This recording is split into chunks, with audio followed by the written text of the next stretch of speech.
You probably tell people you rescued your cat. If it wasn't for her, I don't know how I'd have made it through this year. But pause for a second.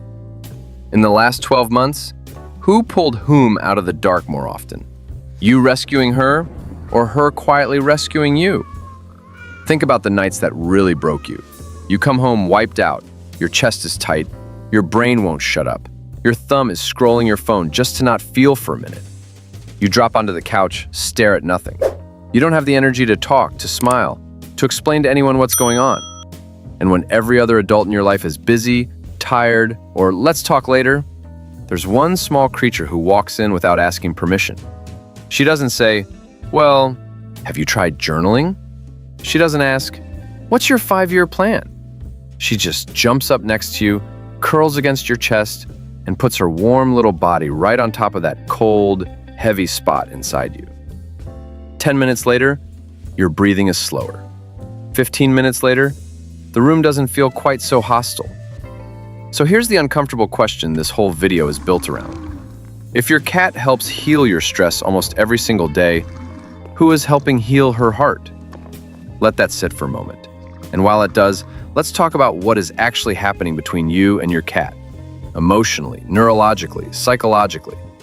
Not just cats are weird, not just TikTok memes, but what we know about how deeply they attach to us and what that costs them. Your cat doesn't know words like anxiety, burnout, or panic attack, but she absolutely feels the shape of your life. She notices how you walk in, heavy, slow, or buzzing with tension, how your voice hits the air, warm or sharp, how you smell, stress sweat, meds, maybe a drink, maybe tears, whether your day has a rhythm or it's just chaos on repeat. Studies show that many cats don't treat us as walking food machines. They use us as a secure base, something very similar to the way a child uses a parent. If the base feels safe and predictable, the world feels survivable.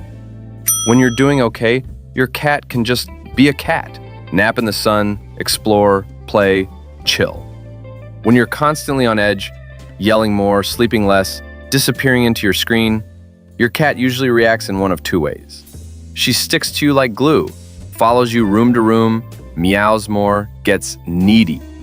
Or she starts hiding, staying under the bed, avoiding your eyes, vanishing when your voice gets loud. From the outside, that looks like she's being so clingy lately, or she's turned into a little feral goblin. But on her side, it often sounds like, my safe person is acting strange. I don't know when it's okay and when the explosion is coming. I'm scared, so I either cling or disappear. Researchers have done something like a strange situation test with cats and their humans, the same kind of setup we use to study attachment in toddlers. Owner leaves, owner comes back. Some cats greet their human, then go back to exploring the room. They check in, and then feel safe enough to move away again. That's what a secure bond looks like. I know you're here for me. I can handle the world. Other cats either latch on and won't let go, or pretend not to care, but their bodies are stiff, their tails tight, their eyes wide. That looks a lot more like insecure attachment. Sound familiar? Some of us grew up with people who were steady, not perfect, but there. Others grew up with people who were hot and cold. Today I love you, tomorrow I ghost you, tonight I hug you, tomorrow I scream. Here's the hard truth. Whatever we learned about love and safety from humans, we tend to replay it on the only being in the house who can't say, I'm done, I'm leaving. Very often, that's our cat. So let's zoom into a few ordinary moments that might hit a little too close to home. You drag yourself through the front door. Your cat runs to greet you, tail up, rubbing your legs, talking to you in that specific voice that's only for you. In her mind, it's, you're back. Are we okay? Are we still a thing? You barely glance at her. You walk past, straight to the bedroom. She follows you, meows again a little louder.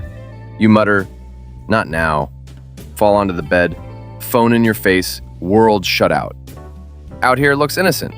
I'm exhausted. I'll pet her later. She's fine.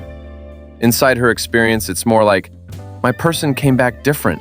I tried to connect. They couldn't see me. Different night. It's 2 a.m. Your heart is racing. Your thoughts won't stop. You're staring at the ceiling, feeling like you're going to crawl out of your skin. Your cat quietly jumps up on the bed, walks over your legs and settles right next to your chest. For a second, you feel less alone. Then she shifts, rattles the blanket, steps on your stomach, and your last nerve snaps. You push her away. "Just get off me, please." She bolts, vanishes under the dresser. You tell yourself she'll forget, but her nervous system doesn't work like that. It's designed to remember what feels dangerous, especially if it's repeated. Again, this doesn't make you a villain. It makes you human and overwhelmed. But it also means this. In the exact moments when she walks in as your little emotional nurse, she is also the one taking the hits from your storm. She's helping your body calm down. At the same time, her own body is quietly learning, when he is at his worst, I might not be safe. So what now? Because the point of this video is not to drown you in guilt. It's to give you awareness plus tools. The good news? Your cat doesn't need you to be some Zen monk with perfect mental health. She doesn't need you flawless. She needs you just a bit more consistent and conscious. First thing that heals a cat's heart? Predictability. Her brain doesn't need you happy all the time. It needs a few things it can count on. Roughly when food happens, roughly when sleep happens, and at least one small protected, "this is our time" window every day. That could be 10 minutes of play with the same toy every evening, or a morning ritual. You drink your coffee, she watches birds from the same window. It doesn't have to be Instagram perfect. It just has to be repeatable. When everything else in your life falls apart, those small, repeating moments whisper to her nervous system. The world is loud, but this part is safe. Second, a simple, honest, "I leave, but I always come back." Don't just vanish. Before you walk out that door, say something in the same tone. Scratch her in the same spot. Maybe give one tiny treat. Make it a ritual she can recognize. When you come home, don't let your first full attention connection be your phone. Let it be her. Say her name. Look her in the eyes. Give her 60 seconds that are just for the two of you. That's how her brain learns, again and again. He disappears sometimes, but he always returns to me. Third, stop dumping your rage on her. You're allowed to be angry at your boss, your ex, your bank account, the world. You're not a robot, but she cannot separate that out. All she has is, my safe person just turned into a loud, unpredictable giant animal. So yes, sometimes you will yell. You will slam a door. You will say, "Move!" louder than you meant to. When that happens, don't leave it there. When you feel yourself come back into your body, go find her. Let her sniff your hand. Talk in that soft voice she knows. Stroke her the way that makes her relax. You can't undo the shout, but you can add a second chapter to it. I lost it, but you are not the enemy. You are still my safe little creature. Fourth, regulate together. We know spending time with a cat can physically change us, lower stress, impact heart rate, support the release of oxytocin, the bonding hormone that calms both people and animals. Use that on purpose.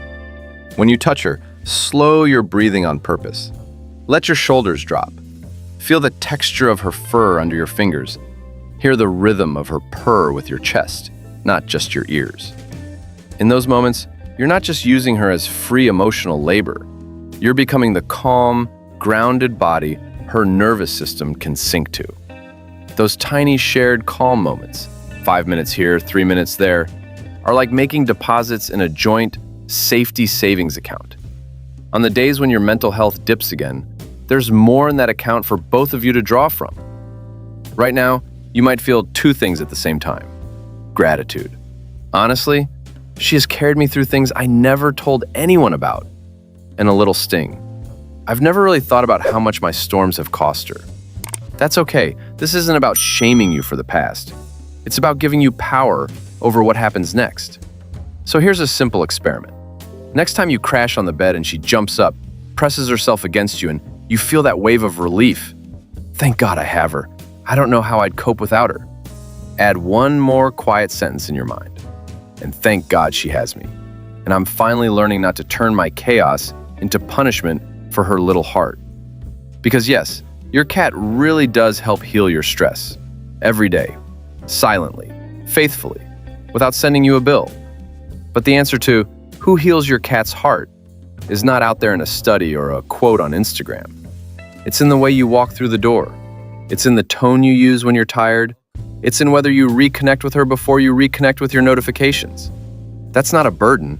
That's an invitation to become the kind of human next to whom two fragile nervous systems get just a little bit healthier. Yours, and the small, soft creature who keeps choosing you as home.